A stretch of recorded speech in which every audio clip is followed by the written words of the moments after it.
பலத்தை அம்பு கொண்டு அசங்கென்றால் அசங்குமோ? கம்பமற்ற பார்க்கடல் கலங்கென்றால் கலங்குமோ? இன்பமற்ற யோகியை இருளும் வந்து அணுகுமோ? செம்பொன் நம்பளே தெளிந்ததே சிவாயமே.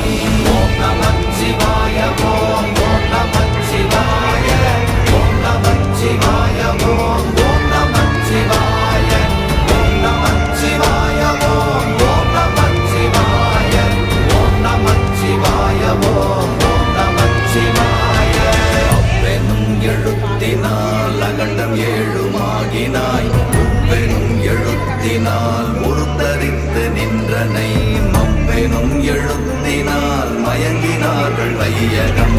அப்பும் உப்பும் அப்புமாய் அமர்ந்ததே சிவாயமே. ஓம் நமச்சிவாய